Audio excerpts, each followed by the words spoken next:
সময়ের গুরুত্ব বুঝি। সময় আমাদের তৈরি করে, আর সময়ই আমাদের নষ্ট করে দেয়। কখনো ভালো সময় আসে, আর কখনো ভীষণ খারাপ সময় আসে। তবে আশ্চর্যের বিষয় এটাই যে সব জেনেও আমরা সময় নষ্ট করি। মনে রাখবেন, সময় শুধু বয়ে যায়, কখনো ফিরে আসে না। তাই ভালো সময় আসার অপেক্ষায় সময় নষ্ট করবেন না। যাই করবেন আজ, এক্ষুনি, এই মুহূর্তে শুরু করুন। তা সেটা কাউকে আনন্দ দেওয়াই হোক, বা নিজেকে বদলানোর চেষ্টা করা হোক, যাই হোক না কেন, বিলম্ব করবেন না। কারণ সময় শুধুমাত্র তাকেই সঙ্গ দেয় যে সর্বদা সময়কে সম্মান করে। রাধা রাধা। কখনো কখনো আমরা নিজের মা বাবার ওপর কতটা রেগে যাই, মনে করি ওনাদের মন আমাদের দিকেই নেই। আমরা ভাবি ওনাদের কাছে আমাদের কোনো অস্তিত্বই নেই, আর তাই আমরা রেগে যাই। কিন্তু আপনি কি কখনো এমন অনুভব করেছেন যে আমাদের চোখ দিয়ে আমরা আমাদের নাক কখনো দেখতেই পাই না? কারণ তা চোখের ভীষণই কাছে থাকে, দুই চোখের মাঝখানে। কিন্তু যখন কেউ মুখে আঘাত করে, হাত সর্বপ্রথম নাককেই সুরক্ষিত করার চেষ্টা করে। মাতা পিতাও অনেকটা এরকমই হয়। আপনার ভালোর জন্য, আপনার সুরক্ষার জন্য তারা সবসময় তৈরি। তাই তাদের প্রেমকে কখনো সন্দেহ করবেন না। আবশ্যক নয় তাদের প্রেম আপনি সবসময় স্পষ্টভাবে দেখতে পাবেন, কারণ এই এক এমন প্রেম যা সর্বদাই আপনার সাথে ঢাল হয়ে আপনার রক্ষা করতে থাকবে। রাধা রাধা। এই সংসারে সম্পর্ক অত্যন্ত গুরুত্বপূর্ণ। এবারে প্রশ্ন এটাই যে সম্পর্ক কেমন হওয়া উচিত। সম্পর্ক কথার শুরুতেই সম শব্দ আসে। সম অর্থাৎ সমতা। তাই কারোর সাথে সম্পর্ক পালন করতে গিয়ে এতটাও নিচু হবেন না যে ওঠার জন্য কারোর সাহায্যের প্রয়োজন পড়ে। মনে রাখবেন, যে ছোট করতে চায় সে কখনো সম্পর্ক পালন করতে পারবে না। সম্পর্ক তার সাথেই বাঁধুন যে আপনাকে সমান মনে করে, আপনাকে সম্মান করে। কারণ সম্মান দ্বারাই সম্পর্ক স্বীকৃতি পাবে আর সমৃদ্ধ হবে। রাধা রাধা। কখনো ভেবেছেন, যখন মাতা সন্তানকে জন্ম দেয় তখন কি হয়? 9 মাস গর্ভে ধারণ, প্রসবের তীব্র যন্ত্রণা। যে যন্ত্রণা এতটাই ভয়ানক হয় যে মনে হয় সন্তানের জন্মের সাথে মাতারও এক নতুন জন্ম হচ্ছে। আর এই জন্মের সাথে শেষ হয় মাতার যন্ত্রণার। কিন্তু যদি আপনি আপনার দৃষ্টিভঙ্গি পাল্টে দেখেন, তাহলে আপনি বুঝতে পারবেন যে এই যন্ত্রণার অন্ত এক অপার আনন্দের প্রারম্ভ। প্রারম্ভ সন্তানের, আর সন্তান মাতা পিতার জন্য সুখের প্রারম্ভ। জীবনের সাথে এটাই হয়। আমরা কখনো কখনো কোনো সম্পর্ক বা পরিস্থিতির যন্ত্রণার অন্তের জন্য এত বিচলিত হয়ে যাই যে সেই আনন্দের প্রারম্ভ আমরা দেখতেই পাই না। মনে রাখবেন, যন্ত্রণা আনন্দের প্রারম্ভের লক্ষণ মাত্র। রাধা রাধা। সংসারে সব থেকে কঠিন কাজ কি? কেউ বলবেন পর্বত আরোহণ করা, কেউ বলবেন সাঁতার কাটা, কেউ বলবেন আকাশে ওড়া। কিন্তু বাস্তবে সত্যি কি এগুলি কঠিন? আসলে যদি দেখা যায় তো এগুলি কিছুটা আলাদা। যে কাজ আমরা করতে অভ্যস্ত নই, আমরা তাকে কঠিন ভেবে নিই। যেমন সাঁতার কাটা আলাদা, পাহাড়ে ওঠার কলা আলাদা, আকাশে ওড়ার কলা আলাদা। যেমন কিছু মানুষ গণিত আর বিজ্ঞানকে কঠিন ভেবে নেয়, কিন্তু বাস্তবে এটা সাহিত্যের থেকে কিছুটা ভিন্ন, কঠিন নয়। দেখুন, এই সংসারে কঠিন কিছুই নেই, শুধু একে অপরের থেকে কিছুটা ভিন্ন। যেমন কোনো মানুষ হন, সম্পর্ক হোক, কারোর চিন্তাধারা বা বিচার বুদ্ধি হোক, কখনো কখনো আমরা বুঝতে পারি না, কারণ আমাদের চিন্তাধারা ও বিচার বুদ্ধির থেকে সেগুলি আলাদা। কিন্তু যদি এটা বুঝে নেওয়া যায় যে সেটা কঠিন নয়, একটু ভিন্ন মাত্র, তাহলে অনেক সম্পর্ক বাঁচানো যেতে পারে। রাধা রাধা। এ হলো একটা পাতলা সুতো। ভাবছি যদি এটা দিয়ে আমি পোশাক বানাই, তাহলে নিজের জন্য কত সুন্দর একটা পোশাক বানাতে পারবো। কিন্তু যদি এটা আমি... চিন্তা করবেন না,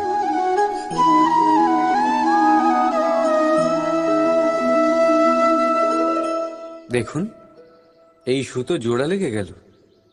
শুধু পার্থক্য হচ্ছে এটাই যে আগের মতো এটা আর সরল নেই, আর এটার দৈর্ঘ্য আগের থেকে কিছুটা কমে গেছে। এই সংসারে প্রেমের সাথেও ঠিক এটাই হতে পারে। প্রেমের এই সুতো যা দুই মানুষকে একসাথে বেঁধে রাখে, অহংকার আর স্বার্থের আঘাত সে সহ্য করতে পারে না, ছিঁড়ে যায়।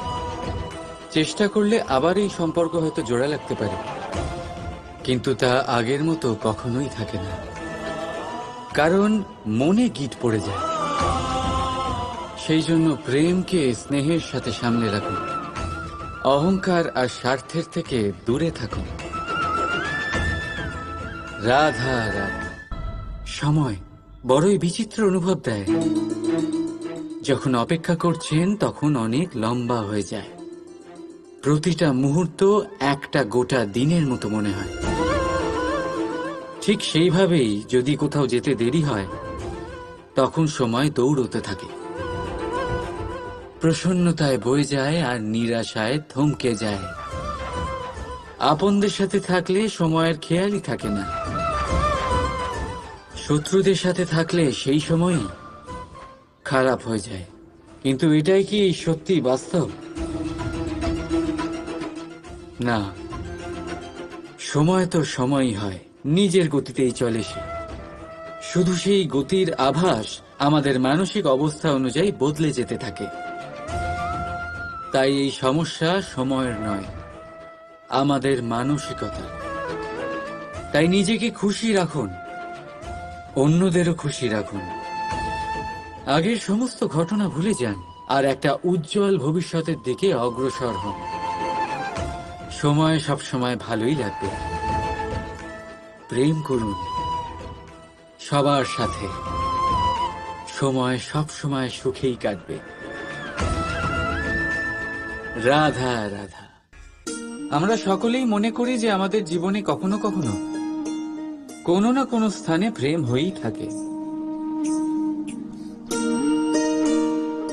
সেটা মাতা পিতার আর সন্তানের প্রেম হোক, জ্ঞানীর জ্ঞানের সাথে হোক, কোনো শিল্পীর নিজের শিল্পের সাথে হোক, ইত্যাদি ইত্যাদি। কিন্তু বাস্তবে এটা কি সত্যি প্রেম? মোহও তো হতে পারে। এবার আপনারা জিজ্ঞেস করবেন, প্রেম আর মোহর মধ্যে পার্থক্য কি? পার্থক্য হলো বন্ধনের। যা আপনাকে বাঁধে তা হলো মোহ, প্রেম নয়। প্রেম সেটাই যা আপনাকে মুক্ত করে উন্নয়নের দিকে পাঠায়। চলুন আপনাকে একটা উদাহরণ দিই। কিছু মাতা পিতা নিজের সন্তানকে কোনো অন্য নগরীতে পড়তে পাঠাতে পারেন না, নিজের সন্তানকে তার বন্ধুদের সাথে খেলতে দিতে পারেন না। চিন্তা করেন যে তাদের সন্তানের যাতে কষ্ট না হয়, আর তাই জন্য তাদের বেঁধে রাখেন। এটা প্রেম নয়, এটা মোহ। কারণ যদি এটা প্রেম হতো, তাহলে ওনারা চাইতেন যে সন্তান মাতা পিতার আশ্রয় থেকে বেরিয়ে এই সংসারকে দেখুক, তাকে বুঝুক, আর তার থেকে জ্ঞান অর্জন করুক, নিজের অভিজ্ঞতার থেকে শিক্ষা নিয়ে নিজের একটা ব্যক্তিত্ব বানাক। মনে রাখবেন, মোহ থেকে ভয় জন্ম নেয়, আর প্রেম থেকে শুধুই আনন্দ। সেই কারণে বাঁধবেন না, মুক্ত করুন, কারণ এটাই প্রেম। রাধা রাধা। এই ফলটা দেখছেন আপনি? এটা সেই ফল যেটা গাছের সবচেয়ে উঁচু ডালে পাওয়া যায়, কিন্তু যখন এটা খসে পড়ে তখন এটা আকাশের দিকে যায় না যা ওপরে আছে, সে যায় সেই ভূমির দিকে যে নিচ থেকে তার দিকে তাকিয়ে থাকে। কেন? কারণ এই ফলের নিজের উচ্চতার ধারণা মাটির থেকে নিজের দূরত্ব দেখে হয়। এই ব্যাপারটাই আমাদের মানুষের জন্যও খাটে। যদি আপনি সম্পন্ন হন তাহলে তাদের সাহায্য অবশ্যই করবেন যাদের সামর্থ্য আপনার থেকে কম, যাদের সাহায্যের অত্যন্ত প্রয়োজন।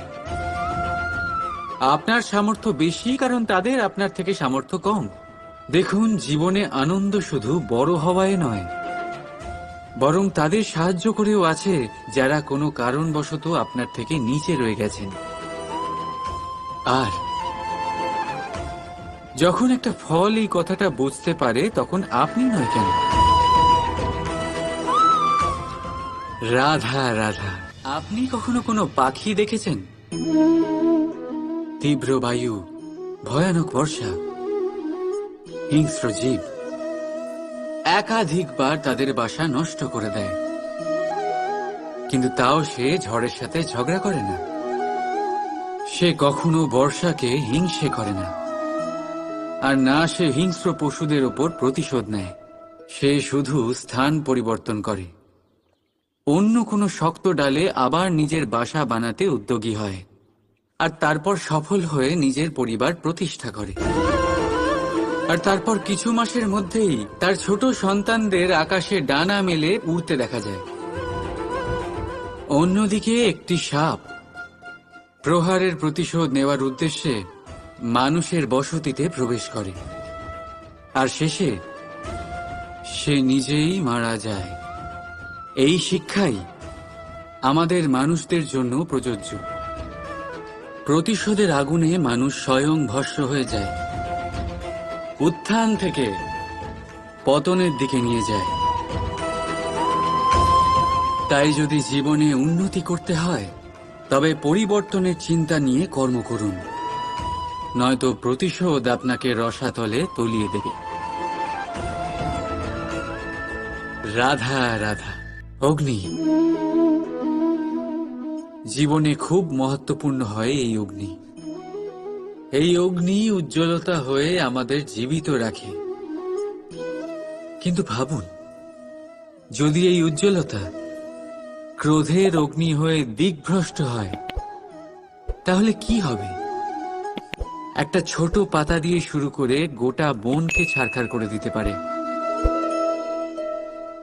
ঠিক সেরকমই মানুষের ক্রোধের আগুনও অন্যদের তো ভস্ম করেই, কিন্তু তার পূর্বে স্বয়ং নিজেকেই ভস্ম করে দেয়।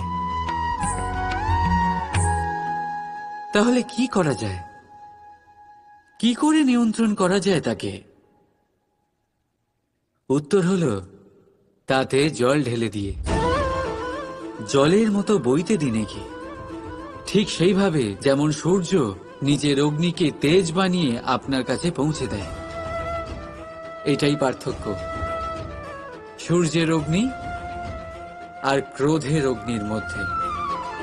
সূর্যের অগ্নি বিচ্ছুরিত হয়ে প্রতিফলিত হয়ে আসে, আর সেই জন্যই তাকে তেজ বলা হয়। অন্যদিকে আমাদের ক্রোধের আগুনের কোনো সীমাই থাকে না। তাহলে নিজের অন্তরের শক্তিকে ক্রোধের আগুন বানিয়ে জ্বালাতে চান, নাকি উজ্জ্বলতা বানিয়ে বিস্তারিত করতে চান? সিদ্ধান্ত আপনার। রাধা রাধা। আমাদের সকলের জীবনে কখনো না কখনো পাথর দ্বারা আঘাত লাগেই, আর এই সংসারও আমাদের ওপরে কখনো না কখনো পাথর বর্ষণ করে। কখনো আমাদের খারাপ ভেবে, আর কখনো আমাদের অসফল ভেবে, কখনো আমাদের বুদ্ধিহীন ভেবে। কারণ অনেক আছে, কিন্তু এই পাথর দ্বারা আমরা আঘাত পাবো কি পাবো না তা সম্পূর্ণ আমাদের হাতে। হয় আপনি এই পাথরের আঘাত পেয়ে চোখের জলে ডুবে থাকতে পারেন, আর নয়তো যদি আপনি চান তাহলে এই পাথর দিয়ে সেতু বানিয়ে সকল সমস্যার সাগর অতিক্রম করতে পারেন। সিদ্ধান্ত আপনার। এই পাথর, এ হলো প্রতীক আমাদের নিন্দার, আমাদের আলোচনার, যে এই আলোচনা নাকারাত্মকভাবে দেখবে সে শুধুমাত্র কষ্টই পাবে, আর যে এই আলোচনাকে নিজের বিকাশের আধার বানাবে সেই সাফল্যের চূড়ায় পৌঁছবে। তাই মনে রাখবেন, আলোচনা আপনার শত্রু নয়, আপনার সবচেয়ে বড় মিত্র। রাধা রাধা। কথায় আছে সবকিছু সীমা থাকে, মুশকিলের, কষ্টের, সংকটের, অন্ধকারের। যার কোনো সীমা নেই তা হলো কেবলমাত্র কঠোর পরিশ্রমের।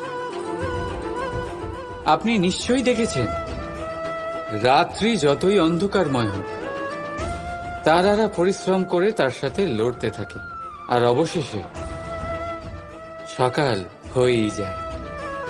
ঝড়ে পাখিদের বাসা ছিন্ন বিচ্ছিন্ন হয়ে যায়, কিন্তু পাখিরা নিজের পরিশ্রম দ্বারা তা আবার বানিয়ে নেয়। কারণ যা সীমিত তাকে অসীমের কাছে হারতে হয়, আর পরিশ্রম অসীম।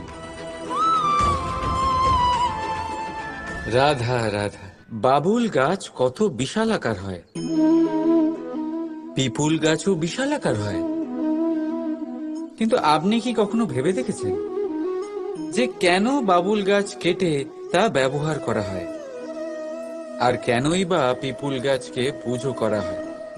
এই জন্যই, কারণ পিপুল গাছ তার নিচে বসে থাকা পথিককে ছায়া প্রদান করে, নিজের ডালে অসংখ্য পাখিদের আশ্রয় দিয়ে থাকে, কাউকে কাঁটা ফুটিয়ে দূরে সরায় না, বরং তাকে শীতল ছায়া দিয়ে তার ক্লান্তি দূর করে।